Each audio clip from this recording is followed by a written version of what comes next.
Something has popped into my mind that I think is very problematic about how ICE is doing its job. Now, I know a lot of people are talking about many of the problematic things with ICE, but I think this is unique to my particular area of expertise. So let me kind of set it up and then I'll get to the ICE thing. So I teach a course at my institution that can be called Introduction to Cyber Criminology. It's a very popular course and I'm privileged to teach it, and I do like teaching it. It's one of the few courses that I can, every semester, come up with something new to talk about, so that's good. In that course, there are two topics that I think are relevant to this whole ICE situation. One is very relevant to me, or very interesting to me, and animates me, and that is the protection of civil liberties as you go about doing your job as a law enforcement officer. So a lot of my students want to go into law enforcement, either local, state, or federal. Not all of them, but a lot. And so I do try to take time to give them some of the everyday activities and skills, or talk about these skills that one would have to have if they go into law enforcement. So we talk about writing affidavits for search warrants and criminal complaints, and I give them some and we go over them and this stuff. We also talk a lot about the First, Second, Third, and maybe even the Fourth Amendment, some of the core ones that we talk about a lot in society now. And I do that because I want to make it clear to them, it's just really important to me that, look, as you go about doing your job, you still need to respect your fellow human beings. And I try to start with that. Like, first, they're human beings. So you want to treat them, I don't say God's children, but in my head, that's what I'm thinking. You want to treat them with some respect, okay? And then, of course, there are American citizens who have civil liberties that you also need to respect. But it doesn't matter. I mean, you should treat everyone.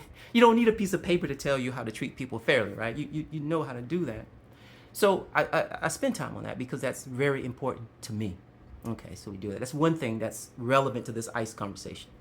The second thing, and they find it very interesting because it pops as a topic, and that's internet-facilitated sex trafficking.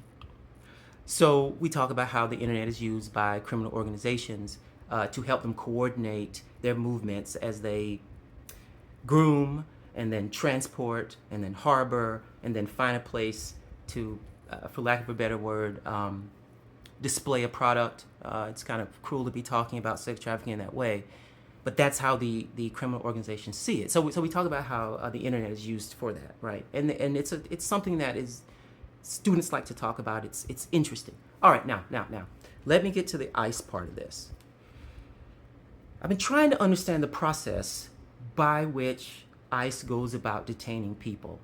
Probably end up talking about it in the fall. It seems to me that they don't need a warrant for anything, unless they're going into someone's house. All right, so if you're on the street, they can just detain you, right? Which is what we've been seeing on television. That's already disturbing. But what's most disturbing to me is that it doesn't seem they need to wear any identifying things, and they're masked. So now let me get to the sex trafficking part of this. All right, so that's already to me a problem, because you're trying to enforce the rule of law and protect your fellow human beings, but you're doing it in this way that to me is a bit disrespectful. I mean, come on, what? You're gonna walk up to someone and tell them get into your van or whatever it is? Come on, do it the right way. Anyway, the second part about the sex trafficking is, it occurred to me that, look, imagine some criminal organization says, since we don't need to show anything, why don't we just wear a mask, get some guns? We got plenty in the warehouse here. We got them illegally last year from whoever in some other country. We shipped them here, so we've already got them.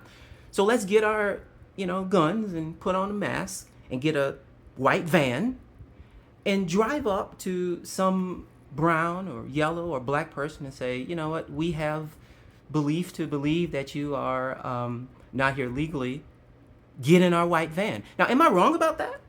Because it just seems like there's an opportunity for criminal organizations who are making money through sex trafficking to take advantage of this violation of human liberties. Now, I'm just putting that out there. Maybe I'm wrong. If I am, great. But I just want to put it out there, and I think I've done that in 5 minutes.